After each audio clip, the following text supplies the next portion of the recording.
Hai guys, kembali lagi dengan aku ya. Kali ini aku mau ngomongin soal creative writing.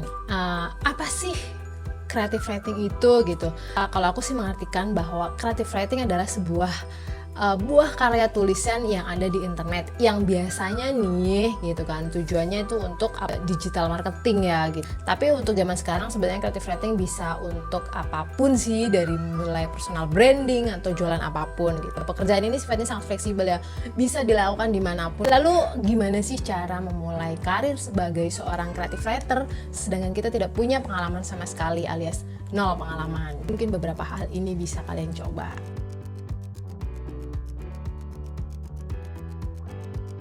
Yang pertama adalah belajar cara menulis sesuai EYD. Aku ngomongnya dalam konteks tulisan bahasa Indonesia ya. Paling nggak kamu bisa paham cara menulis dengan prinsip subjek, predikat, objek, dan keterangan. Nah, jika sudah berlatih menulis dengan cara yang seperti ini, kamu bisa mengembangkan lagi tulisan dengan menggunakan majas-majas gitu ya. Hal ini bisa membuat tulisan kamu bisa nggak terlalu kaku gitulah gitu. Misalnya majas hiperbola gitu kan, kayak biar tulisan tuh kayak kesannya tuh lebih lebay gitu, kayak misalnya aku mencintaimu hingga mati rasa gitu kan. Lalu juga ada majas metafora gitu kan, jadi ini kayak membandingkan benda mati tapi selayaknya seperti manusia gitu kan, kayak misalnya gadgetku kini sekarat, tak punya daya dan harapan untuk hidup karena baterainya habis gitu, semacam itulah gitu ya. Dan masih banyak majas-majas yang memang menarik untuk diulik gitu kan, untuk memperkaya tulisan kita gitu. Lalu yang berikutnya adalah jangan lupa untuk update kata-kata baku melalui ya KBBI ya. Zaman sekarang kan udah ada KBBI online, maksudnya kamu bisa kunjungi kbbi.kemendikbud.id. Nah, biar kita tuh tahu gitu kan, mana kata yang baku, mana yang enggak gitu. Sebenarnya ini penting nggak penting ya, meskipun kita mau menulis di status kita gitu, status personal, ketika kamu bisa menulis dengan sesuai EYD gitu kan, ini lebih kelihatannya tuh kayak lebih profesional gitulah. Proses selanjutnya adalah mencari ide ya. Nah, buat proses mencari ide, aku sudah pernah bikin video khusus buat cari ide, ada di link di atas, atau aku bisa kasih di link deskripsi di bawah ini ya. Mungkin nanti setelah video ini selesai bisa kalian buka. Berdasarkan penelitian, ide tulisan yang sifatnya itu bikin kayak wow effect gitu kan, bikin pembaca ngerasa wow gitu kan, dan wah baru tahu nih gitu, dan sifatnya menghibur. Lalu ada juga yang sifatnya enlightenment gitu kan, memberikan sesuatu yang baru pada pembaca. Biasanya konten-konten seperti itu, tulisan-tulisan seperti itu jauh lebih rame ya, lebih menarik untuk membaca dibandingkan topik yang lain. Jadi ketika kamu mau mulai nulis nih, lebih baiknya nih, biar kamu nggak capek-capek gitu kan, effortnya banyak, lebih baik cek dulu deh di Google gitu kan, kira-kira topik yang kamu cari udah banyak belum sih gitu kan. Kalau misalnya gitu topik yang mau kamu tulis itu sudah terlalu banyak di internet gitu kan, dan udah terlalu mainstream gitu, lebih baik jangan ditulis lagi gitu, karena bagaimanapun mungkin dari segi SEO dan kompetisinya agak lebih susah gitu kan ya. Mending kamu cari ide-ide yang memang belum banyak diangkat oleh orang, jadi kamu punya kesempatan untuk mendapatkan pembaca gitu sih. Lalu yang ketiga adalah membaca sebuah data gitu, atau informasi-informasi yang diperlukan secara benar dan akurat gitu. Ya, ini adalah hal paling krusial, dan aku akui ini adalah hal yang paling susah gitu dari proses creative writing gitu. Karena kenapa? Karena memang di era internet seperti sekarang, informasi sangat banyak sekali gitu kan di internet. Jadi kita harus berhati-hati untuk mencari rujukan yang tepat untuk tulisan kita sebagai seorang creative writer gitu.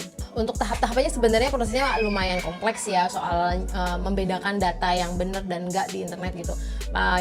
Mungkin paling enggak pertama kamu tahu deh siapa sih yang mengunggah berita itu gitu kan. Kamu bisa gali dari sana, apakah dia orang bisa dipertanggungjawabkan gitu kan, apakah dia orang yang maksudnya cukup kredibel gitu kan, untuk bikin isu itu gitu. Nah, lalu apakah jurnal yang dirujuk itu memang kredibel, ada gitu kan. Jadi sebenarnya kalau ngomongin soal baca data ini mungkin bisa kita kulas lebih dalam di video yang lain gitu ya, di video terpisah gitu. Lalu tahap keempat yang bisa kalian lalu pelajari adalah cara mengemas tulisan agar lebih menarik gitu. selain menggunakan majas gitu kan, lalu kamu mengumpulkan data-data, lalu kamu tulis dengan gayamu sendiri, dan kamu juga bisa berlatih untuk membuat judul yang menarik gitu kan. Ya seperti kita ketahui, orang tuh kalau mau baca sesuatu pasti lihatnya dari judul dulu kan. Kamu sangat perlu mempertimbangkan judul-judul yang baik dan menarik, dan ya yang kecenderungannya tuh disukai oleh orang gitu kan, yang bikin orang tuh kayak penasaran gitu. Lalu gimana cara membuat kalimat pembuka yang feeling gitu kan, kayak menarik orang untuk terus baca gitu kan. Lalu menggunakan gambar-gambar pendukung gitu yang relevan gitu kan. Ini sih menurutku sangat penting ya biar apa? Biar orang tuh mau baca tulisan kamu sampai habis gitu. Gak hanya buka terus bye gitu sih.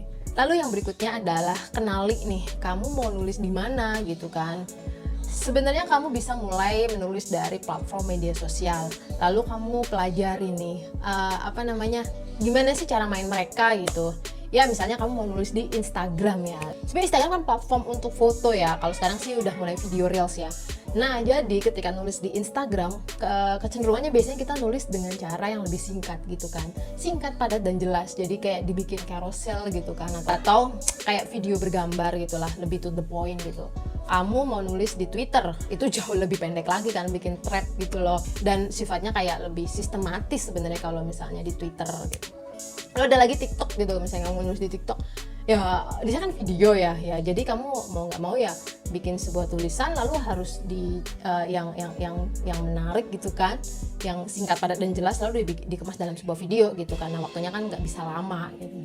Lalu kalau misalnya mau di Facebook gitu, di Facebook mungkin lebih panjang lagi ya, maksudnya bentuknya tulisan panjang itu nggak masalah gitu, meskipun sekarang juga udah mulai rame dengan carousel gitu kan.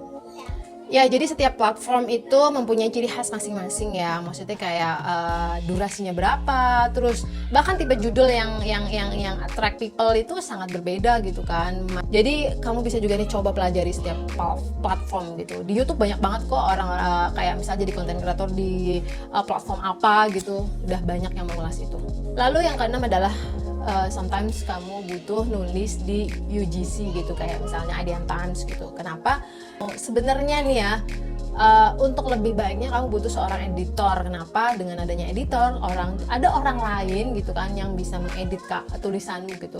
Entah jadi bisa tulisanmu juga bisa lebih improvement gitulah ya.